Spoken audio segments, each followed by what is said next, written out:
This is Sybil. She's a 1-year-old leopard gecko and she has metabolic bone disease. I got her that way from the rescue and it's just because she had improper care growing up.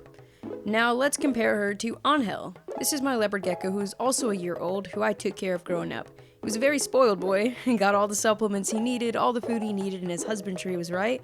And he's a very healthy gecko. He's slightly overweight, but that's something we're working on right now, and it's something that's very easily fixable and something that's not going to affect him for the rest of his life.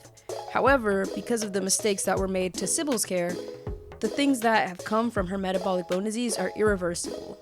Unlike being a little overweight, when Sybil gets correct husbandry and care, she'll still have a lot of lasting effects from the metabolic bone disease that she got from her previous incorrect care.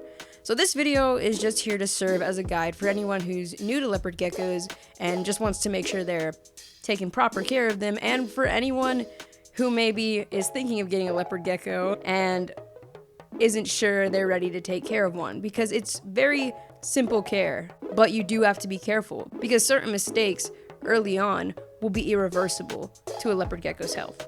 So this is my tips on how to avoid metabolic bone disease in leopard geckos.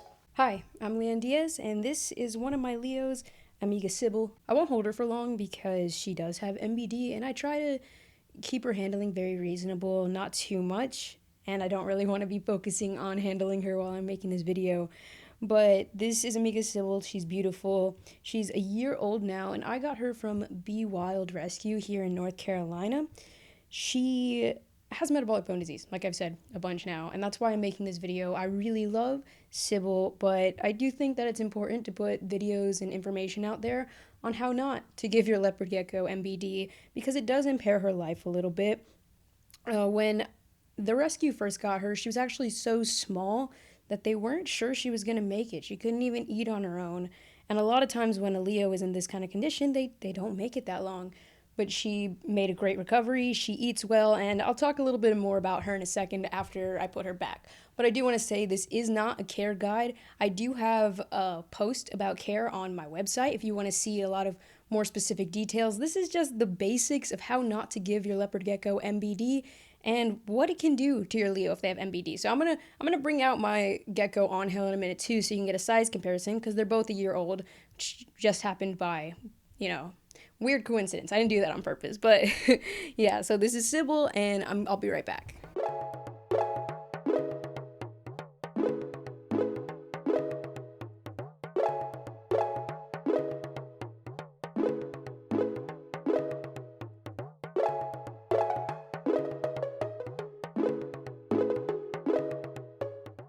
One thing I want to say in this video that I said in the blog post is that although a lot of people call leopard geckos, and bearded dragons get this too, they're called beginner reptiles, I think that's a super misleading thing to say, which is why I don't like to say it.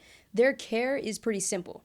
That's how I like to put it. If you do the research and you understand their care, you set up their husbandry properly, then it's really not that hard to keep them and to enrich their lives from that point on. But it's not so simple as you can just get the animal and do nothing and it's going to be okay, because you do need to take care of your leopard gecko, and you do need to understand husbandry requirements for your leopard gecko for them to have a happy life. So with Sybil, there are a few issues that come with having metabolic bone disease. The first of which is her mobility issues. She kind of does this thing that looks like an army crawl because of the way that her legs and arms are just a bit twisted out of place. She can move around pretty well, but it does wear on her joints because that's not how leopard geckos are made to walk. She also can't climb like most leopard geckos because she doesn't have claws that allow her to climb, and because of the shape of her arms, she can't really do climbing either. Like, babies can climb even though they don't have those claws, but she doesn't have that shape that helps her climb. So she has a lot of mobility issues, which is why I just try to, keep a close eye on her. Her home is a little smaller than Ángel's. It's not smaller than the required size for a gecko. It's still about a 20-gallon, maybe even a little bigger, but everything is close enough to each other where she doesn't have to do a whole bunch of walking around, as to where Ángel's home is much bigger and he has a lot more ground to cover. He has more hides in there. He has a hammock that allows him to climb up a hide, go up on a hammock. So he has all of this area to move, when she kind of just has in the center, she has her 3 hides, her water bowl, and her calcium bowl. It's not to punish her in any way, but to make it easy for her to access the things she needs and not be overwhelmed with the space that she has, considering she can't explore the whole thing the way Ángel would be able to explore his home. Another thing that Amiga has problems with, her name is Amiga Sybil. The other thing that she has problems with is shedding. So most leopard geckos or any kind of reptile, when they shed, they can do it all on their own. They shed the skin, they pull it off. There are times that stuck shed happens and you have to help get a little bit of extra shed off, but she can hardly get any of her shed off. So usually when I see that she's shedding, I make sure that her humid hide is well sprayed down. She goes in there, it gets softened up, but you'll see like a slit down her back almost, where the skin is like split. She ends up looking like she has like a jacket on backwards. And I have to go in and help her remove the stuck shed from her back, her legs, and even her tail, because she can't get any of it off, especially her head. I do have a video if you're interested in seeing that, because it was very interesting to do my first time, and I have it on my YouTube channel if you want to watch what it's like to shed a leopard gecko with MBD. That's another thing that she has issues with, shedding, and also her digestive system doesn't work the way that other Leos do. Because of her misshapenness from the way that her bones grew in wrong, that's why it's called metabolic bone disease, she doesn't have the digestive tract that most Leos have, so she can't eat everything that other Leos her age could. She can't have any kind of worms because the shells, she just can't digest any of that, so she sticks to dubias and crickets, which is unfortunate for me because I absolutely despise crickets, but now I have to start keeping crickets again because I want to take good care of her. And then, aside from that, there's the clear obviousness of the fact that she does have these bones that are misshapen, and you can tell when you look at her that she's not quite like other geckos her age.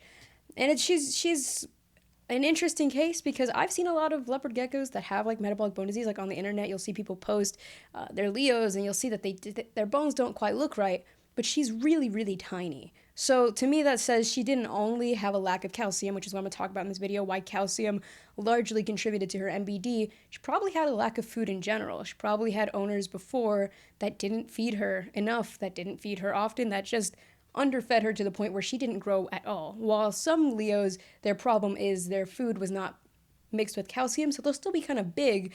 They'll just have messed up bones, which still give issues. But because of her unique situation, she is very, very tiny for a 1-year-old leopard gecko. And I'll give you a size comparison here. Here's a picture of Ángel and her, both a year old, and how drastically different they are in size. She is 24 grams, while Ángel is a little overweight and at 115 grams.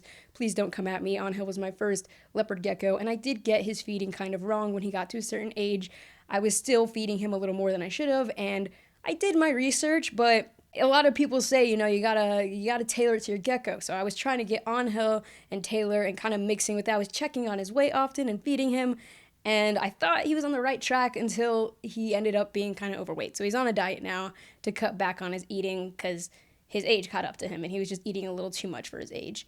But yeah, so Ángel is a little overweight, but he's not like obese or anything. So when you compare them, you can definitely see how Sybil is really, really tiny for her size. She's literally like a fifth of his size when you compare their weights. So yeah, now time to show you Ángel. It's staying on his head. Oh my god. Don't let him. He's not gonna jump. Oh, wait. Before I move to Ángel, I do want to talk a bit about what she can do. She is still very healthy, and she's not suffering, and I'm not just keeping her alive to look at her. She does seem really happy. If you can see in these pictures here, she smiles like a lot. I mean, that's just kind of how leopard gecko faces are, but you can tell by their behavior how they're feeling. She is pretty active, given the fact that she has mobility issues. When I take her out to handle her, she'll walk around, she'll try to explore, she'll try to get herself moving. When I put her back in her home, she does walk around a little bit, but because it probably feels more comfortable to her joints, I do notice she sticks to her favorite rock and hides in there a lot. Also, leopard geckos tend to find comfort in being hidden very well. There's one rock in her house that's just like really, really well covered. It used to be Angel's favorite, so I think it's adorable that like I cleaned out his old favorite and it turns out to be her favorite. So that's just fun. So she does have enjoyment. I can tell she enjoys things. She eats so well. She eats even better than my gecko Ángel because he's kind of spoiled at this point. I mean, he grew up always having food as access to him, so now sometimes he'll be stubborn if I'm trying to give him dubias and he wants some worms, then he'll kind of refuse the dubias until I give him worms. She's nothing like that. When I put a dubia in front of her, she immediately reaches for it, and when I put a cricket in there, she does the same thing. So she's not a picky eater at all. She loves to eat food. She loves to be handled. And when she is in shed, she was so good about me helping her take off her shed. She didn't seem uncomfortable, scared, or anything. I just kind of held on to the piece of skin and she pulled herself out of it, knowing that I was helping her. So she does live a very comfortable life, even though she has limitations, which is great. I love that.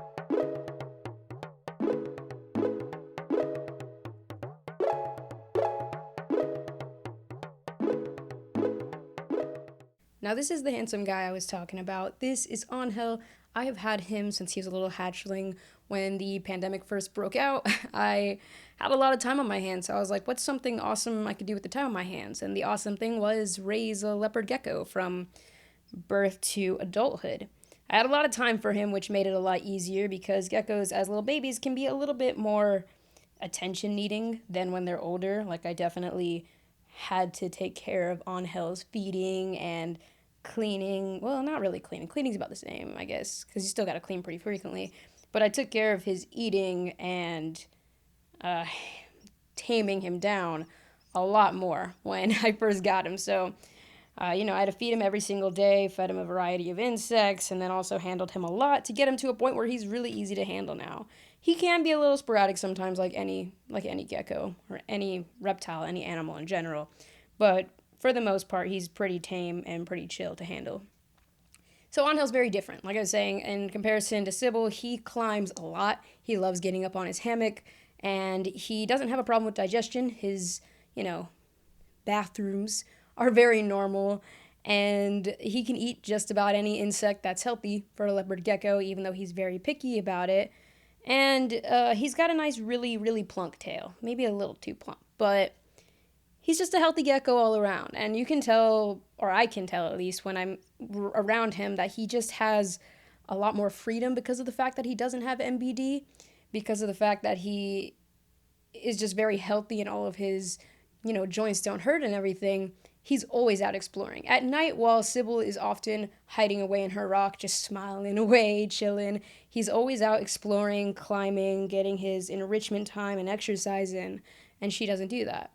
So it's a little sad to see that, but instead of just talking about them, I do want to start talking about how you can avoid metabolic bone disease in a leopard gecko. And the first, most important thing is to supplement your gecko's food. Supplementing is so important and is an absolute must for a leopard gecko. If you don't supplement their food, they're guaranteed to get metabolic bone disease because they need calcium to develop their bones properly. And when I first got a leopard gecko and someone told me this, I didn't quite understand it, but I still did it. And I can try and explain a little bit more as to how to do this, because at first I was at a loss. I used a cup for a while to do it. I mean, you could do it in a cup. There's nothing wrong with that, especially if you have crickets. It's probably the easiest option. Bag doesn't really work too well. What I do now is, because I use dubia roaches and worms to feed Ángel, there's a little dish off of dubiaroaches.com. I'm not sponsored by them. I wish, but they're a great website to get good, clean dubias from and to get worms. So they also sell these little feeder dishes. They're just flat little dishes that have like sides on it, so you could put it in there when you're doing your feeding. What I do is I pour the supplements in the dish, then I put some roaches or some worms in and just shake them up a little bit. What it should look like when you're done doing this, which I'll insert a little video here of what a dusted insect looked like, is just the insect but with white all over it. And when you have that, that's how you know their food is properly dusted. And that's like the main thing with not giving your leopard gecko MBD. But there is a little bit more to it, right? You got to feed the right amount of food to your leopard gecko, the right amount of time. Like when they're newborns, you got to feed them every single day. And you got to feed them the right size insects. You want them to be about the size of their head, not any bigger, or else it's going to be hard for them. He kind of struggles with certain size dubias, so I'm very careful about his feeding. He just kind of, I notice with him when he lunges at a dubia, if he lunges at it wrong, they tend to crawl on him and run away. So I have to closely monitor his feeding because he will ignore a dubia if it climbs on him at all. He'll be like, I don't want anything to do with you. So you got to just pay close attention to their feeding. Make sure they're eating the insects that you're giving them, first of all. As a baby, I never left it up to chance. I always made sure that he ate all the food that was in front of him, and I still do that. Now, with people who keep geckos or reptiles on a very large scale, sometimes they'll just leave the food in there. However, I'm assuming if you're watching this video to learn about leopard gecko care, you do not have a giant collection of them. So I would say just watch them eat each piece of food to make sure they're actually taking in those nutrients. And calcium's not the only thing they need, although it's super important. they need multivitamins as well. And here, these are the brands that I use of multivitamin and calcium. This is what I've always used for Ángel and what I now use for Sybil. When it comes to using calcium and multivitamins, some people switch off days, like they'll do calcium 2 days and then 1 day of multivitamins, something like that. I've never done that system, so I can't tell you exactly how that works. What I do is something I saw from Go Herping, a very trusted source in reptile care, so hey, if you're like new to the reptile world and you want to know where you can learn more about reptiles, that's a really good source. And Leopard Gecko on YouTube, that's the name of the channel, Leopard Gecko. Those are 2 great channels to look out. I'll link them here. What I do is I take 2 parts calcium and 1 part multivitamin for every feeding. This makes it so much easier on my end, and it guarantees that I never miss out on one or the other, right? Like, let's say you give calcium, and you forget to give multivitamin, you give calcium, and you're just giving too much calcium and not enough multivitamin. 2 parts calcium, 1 part multivitamin. They get everything that they need. And Ángel is very healthy, and this is the recipe I've used for him. Something else to note is what's really, really helpful and what most people recommend and what I do with them and still do with them is keeping a calcium dish in their bowl. But for this one, you're going to want to use calcium without D3. So when you're feeding them, it's calcium with D3. When you put a calcium bowl in their home, it's calcium without D3. I can put in a little clip of Sybil eating out of her calcium bowl here. I actually have never seen Ángel use his. He probably has at some point, but I just haven't caught it. But I saw Sybil doing it once, and it was really adorable, and I bet that's just because she really needs the extra care. Now, another thing is a lot of people have like a debate whether or not a leopard gecko needs a UVB bulb, or if they don't. I've never used one for Ángel, but when it comes to Sybil, because she has that deficiency, I use a UVB bulb with her now, and hopefully it'll help her with her growth so that she can develop strongly from here on out. Hello, Ángel. Yeah, he's very active, as I said. It's very active. They can be like that. So yeah, it really just comes down to dusting their food with calcium, giving them the right amount of food, because like I said, Sybil is uniquely tiny with MBD, meaning that she wasn't really fed that much, and I can guarantee you nobody was dusting her insects, or she wouldn't have the metabolic bone disease that she has. I mean, I'm not a vet, but I believe that the reason that she is the way she is because she wasn't fed enough and she wasn't given proper supplements. That's what happens to a lot of geckos, happens to a lot of reptiles, sadly. So I wanted to make this video to try and help prevent that. It's really not that difficult. Like I said, I don't believe they're beginners, because I'm sure whoever got Sybil thought, I ain't gotta do anything and she'll be fine.